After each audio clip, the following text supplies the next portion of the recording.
رسوله أعوذ بالله من الشيطان الرجيم بسم الله الرحمن الرحيم إنا نحن نزلنا الذكر وإنا له لحافظون صدق الله مولانا العظيم وصدق رسوله النبي الكريم ونحن على ذلك من الشاهدين والشاكرين والحمد لله رب العالمين. میرے محترم بزرگوں اور عزیز ساتھیوں، اللہ رب العزت کا بے انتہا کرم اور اس کا احسان ہے کہ اس نے ہم سب کو ایمان جیسی عظیم دولت عطا فرمائی ہے اور اپنے آخری نبی آقا مدنی صلی اللہ علیہ وسلم کی امت کے اندر پیدا فرمایا ہے. میرے دوستوں اور بزرگوں، بے حد خوشی اور مسرت کا موقع ہے.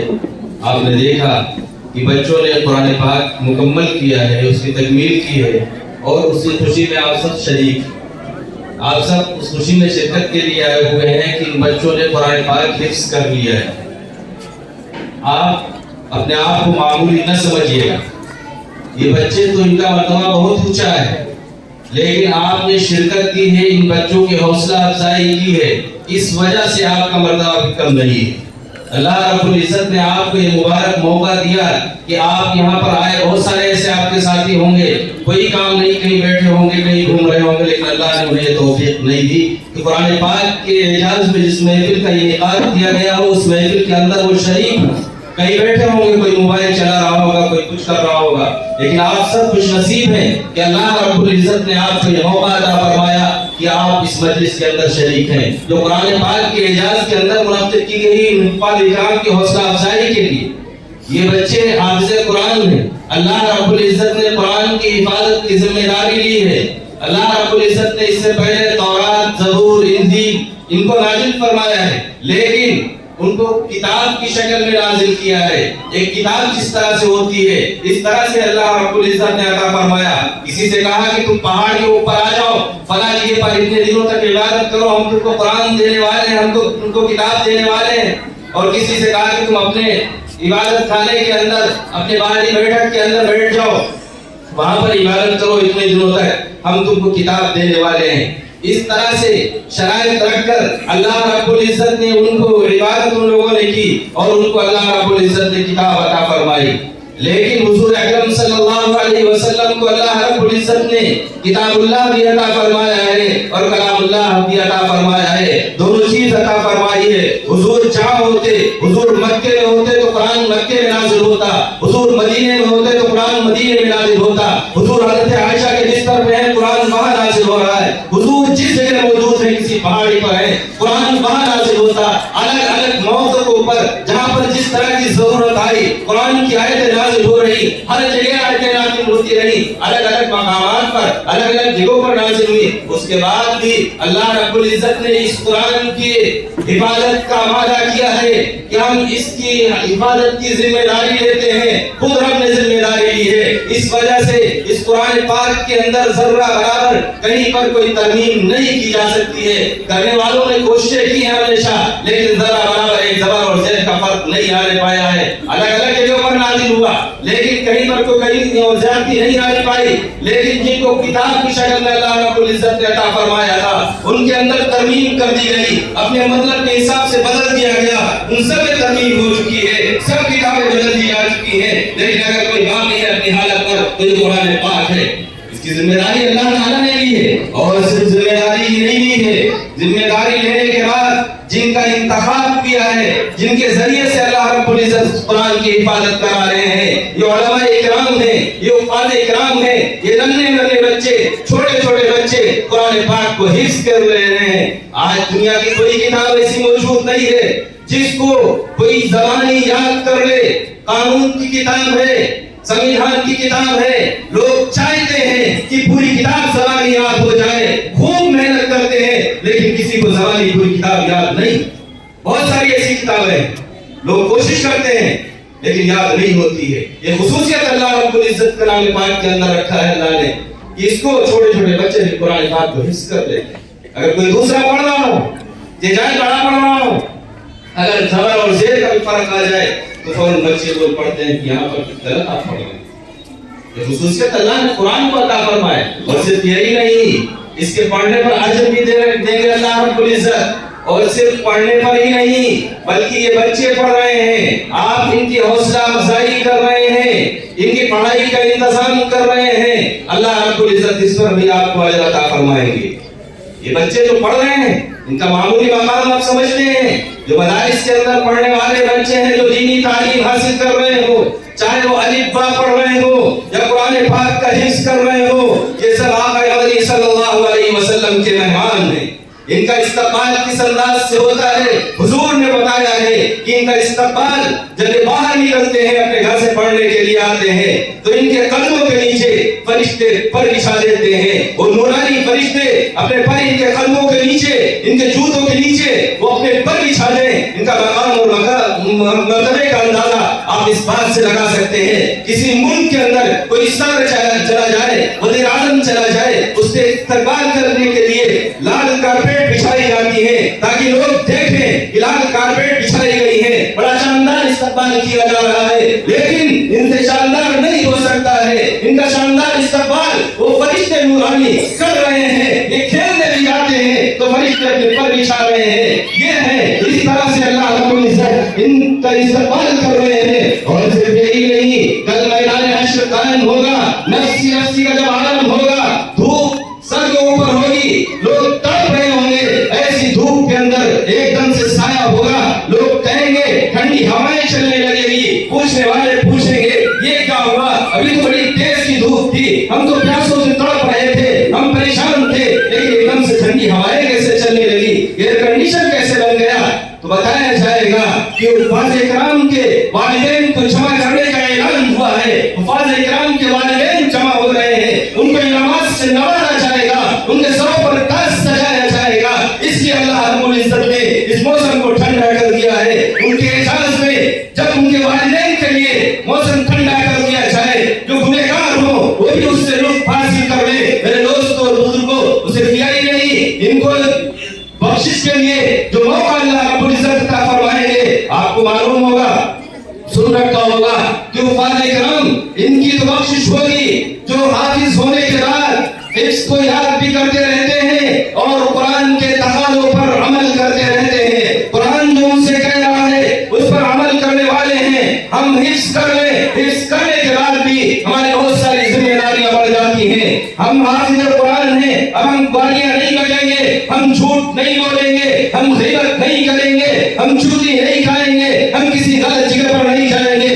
کسی گناہ کی جگہ پر نہیں جائیں گے۔ کیوں؟ ہمارے سینے کے اندر قرآن پاک موجود ہے، ہم ہر گناہ کی جگہ سے بچیں گے۔ میرے دوستوں اور بزرگوں، آپ کو معلوم ہے ان حفاظ اکرام کو جنت کے اندر داخل کر دیا جائے گا، یہ جنت میں داخل ہو جائیں گے اور ان کے بعد ان کو لے جایا جائے گا بالے خانے کے اوپر۔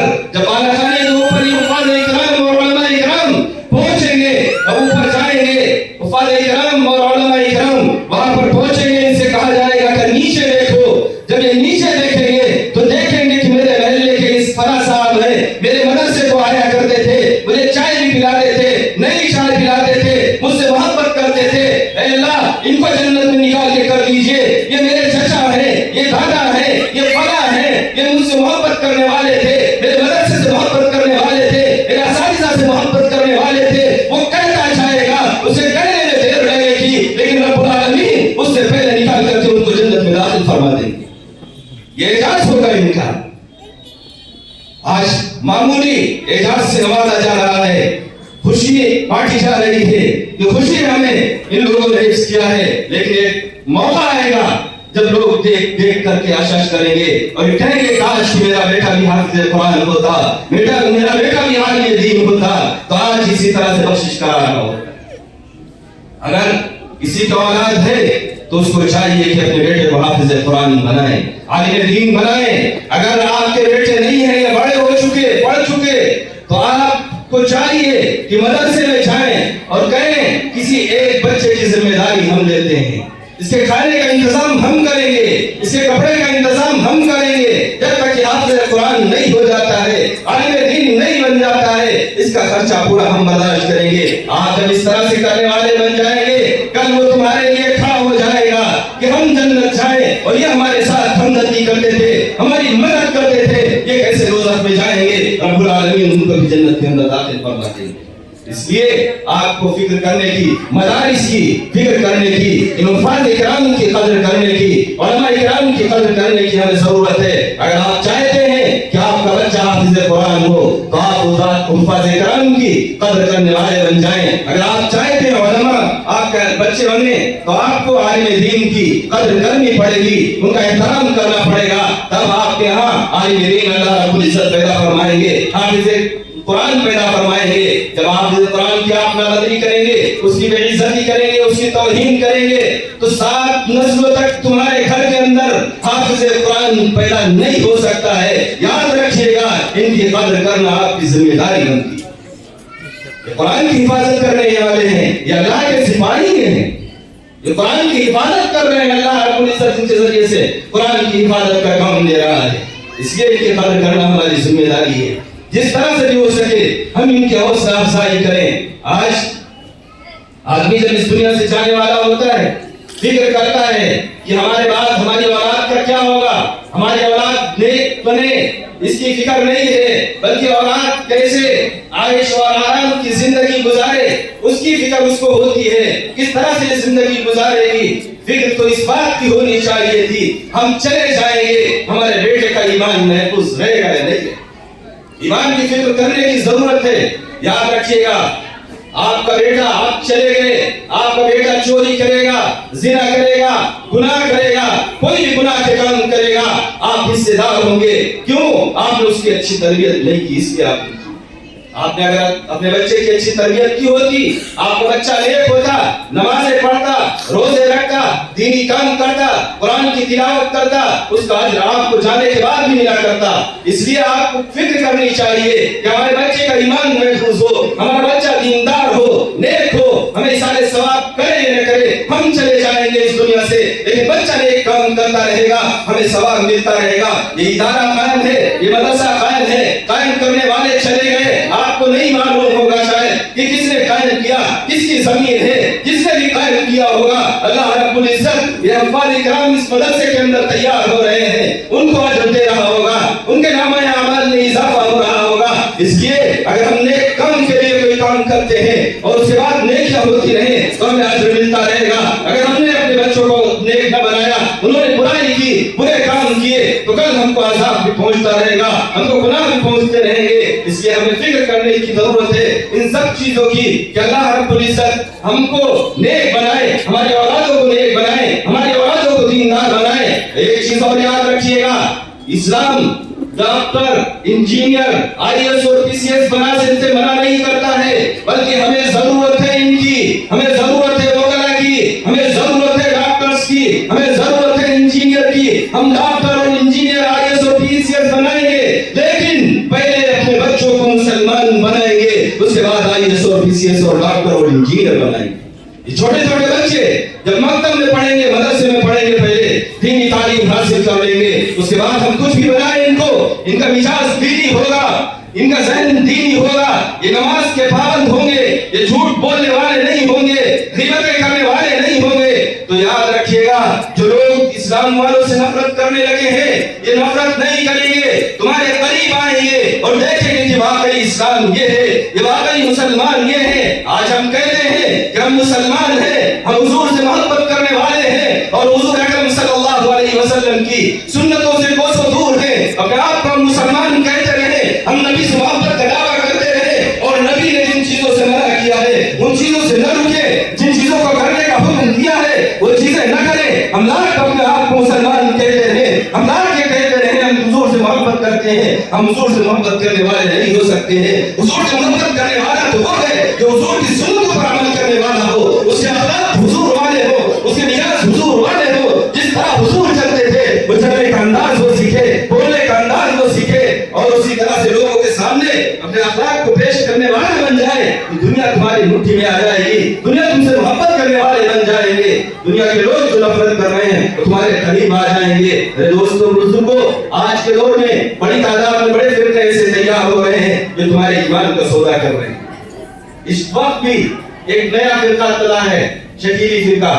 بہت سارے لوگ سمجھتے تھے شاید پہلے فرقے بہت سارے آئے، قادیانی اور کون کون، اب تو ختم ہو گئے لیکن اب بھی چل رہے ہیں. ان کا سپورٹ کرنے والے بھی بڑی تعداد میں ہیں. شکیل بن حنیف بہار کا رہنے والا پہلے دلی میں تھا. لوگوں نے وہاں پر جب اس کے دیکھے عقائد لوگوں کو بتایا, بہرحال وہاں سے گیا بمبئی کے اندر, وہاں پر بہت سارے لوگ اس کے ہیں. اب دھیرے دھیرے اس کے لوگ آپ کے بارہ بنکی اور لکھنؤ کے علاقے میں بھی آ چکے ہیں اور اتنے نیک بنیں گے. اگر آپ ان سے گفتگو کرنا چاہیں تو کہیں گے ٹھہرو تھوڑی دیر, وضو کر لیں پھر بات کریں گے. بغیر وضو ہم گفتگو نہیں کرتے. آپ کہیں گے بڑے نیک ہیں, بڑے دیندار ہیں, بغیر وضو گفتگو نہیں کرتے ہیں, لیکن وہ تمہارے ایمان کا سودا کر رہے ہیں.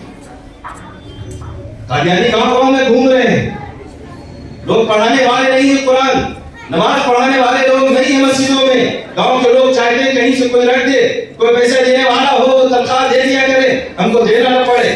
وہ لوگ پہنچتے ہیں ایسی جگہوں پر, تنخواہ دینے کی آپ کو ضرورت نہیں, ہمارا آدمی رہے گا, پڑھائے گا آپ کے بچوں کو, یہی قرآن پڑھائے گا, یہی حدیث پڑھائے گا, یہی نماز پڑھائے گا. اور اس کے بعد آخر میں کیا بتائے گا کہ حضور کے بعد بھی نبوت کا سلسلہ جاری ہے. مرزا غلام احمد قادیانی بھی نبی تھے.